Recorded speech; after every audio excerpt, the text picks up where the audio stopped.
Yeah. Right, it's Sunday morning. We're back on site. We've got this job which I showed you the other day. We're going to insulate it. We're going to get the 22mm Adhesive Protect. We're going to get the walls up as well and get the steel in, and I'm going to explain the base system to you, and I'm also going to explain the height of the walls and why they are that height, and 2.5 rule, and the reason why we use the timbers we use as well. Right, so we've insulated it, we've put 100mm insulation in now. We're now putting on this 22mm Adhesive Protect. It's chipboard flooring, it's tongue and groove. It's got a coating on the top and the bottom, and it's good outside for 6 weeks. There's nobody else, as far as I can see, using this kind of quality of board. It's the best board on the market. It's 22mm thick, and it's pretty much indestructible. 6 weeks it can be out in rain, snow, ice, whatever, and it'll still be good.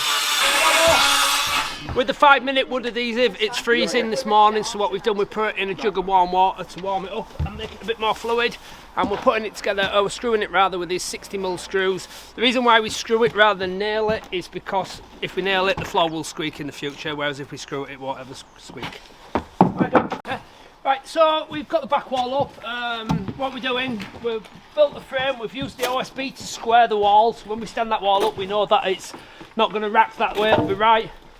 We've let it fly over, so the OSB will hang over the grey there. What I'll do now, I'll just go and I will explain wall height, the reason why we use the timbers we use, and the size of the walls and the roof, which will then keep you under the 2.5 limit. But before I do that, I'll just explain to you.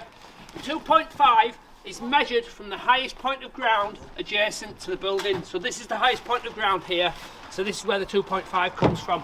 So what I'll do now, I'll just drop and I'll get whiteboard out and I'll show you about timber sizes, the reason why we do the walls the way we do, and also I'll briefly gloss over what we call roofs as well. Okay, so your 2.5 height limit. Right, if that's your ground, let's exaggerate it a little bit, and it's running up. Your building is like that.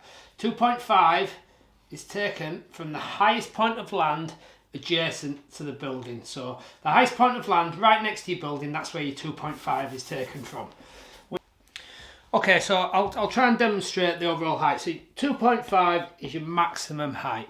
Okay, so there's your ground level there.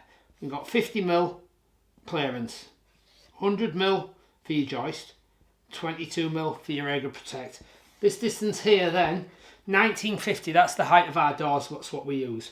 Then we've got 10mm clearance in there so we can get the doors in. Then we've got 160mm steel, and then we've got 120mm 5x2, 18mm OSB free, let's say 1mm for the rubber and 25mm for the plastic rubber trim.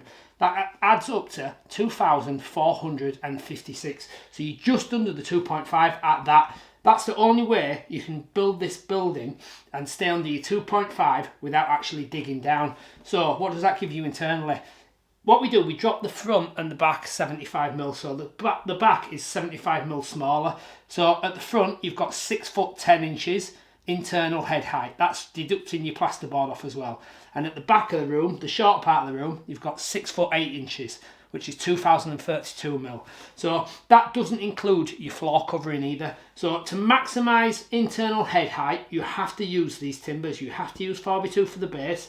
If you're going to use a floating base, that is, you have to use 5x2 for the roof. I don't pick 5x2 because I'm being tight and trying to save money or anything like that. I'm using the biggest timber I can use, but still maximising the internal head height, because you don't want it too low where you're walking in. I mean, granted, not many people are 6'10", but if you're 6'6", your head's going to be practically on that ceiling, which is uncomfortable. You know, and let's say you've got shoes on as well, so you're actually going to be touching the ceiling by the time you've got your floor level on as well.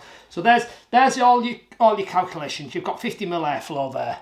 That's that, 50mm airflow, 100mm 4x2, 22mm Adhesive Protect, 1950 for your door height, 10mm for your clearance, 160mm for your steel, 120 for your timber for your roof, 18mm for your OSB free, 1mm for your rubber, and 25mm for your roof trim. That gives you 2,456, which brings you under the 2.5 height limit. That's why we build them the way we do, and that's why we use the timbers we do as well. That's why you can't have a warm roof on this kind of structure, because of the overall height limit. If they just change that rule, to 2.7, then you could have warm roofs, and I'd be happily putting on warm roofs all the time, but you can't. That's the way it is, and there's the calculations for you. Right, so we've got the sidewalls up. I've showed you the height difference and the reason why we go for that height and the 2.5 rule. Basically, you can see the little notch down there at the top and on that one there as well. That's where the steel will sit. Now what we want, obviously, we want this building to run dead straight through there. Now we're going to do that by the means of a string line. So what we'll do, we'll put a string line on there. There you go. There's a string line down on that other end there as well, which I'll show you now. There you've got 3 identical blocks. So what they need to do now, right, so what they've done now, they've got a block on each end, they're dropping that block down, he's moved the wall till it meets the string line like that, and then John will secure that wall there.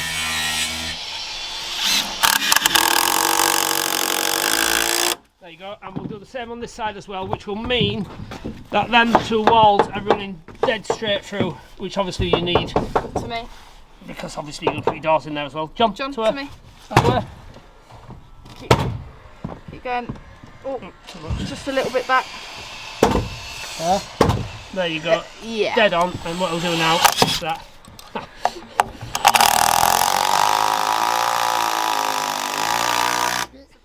So that's the bottom running through. What we'll do now is when we put the steel on and we sit the steel on top there, that will bring the top wall through dead straight as well. Right, so what they're going to do now, they're going to plumb the wall by means of this timber. We put a 45 on each end, it's fixed to the wall. Ashley's going to fix it to the floor when Amy tells him that it's perfectly. Right, to me. Tiny bit more. Yeah, go for it. There you go.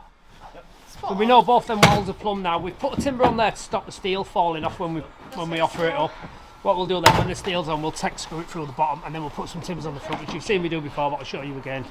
So we use a steel beam as a lintel across our doors. It's 160 by 80 by 5 mil.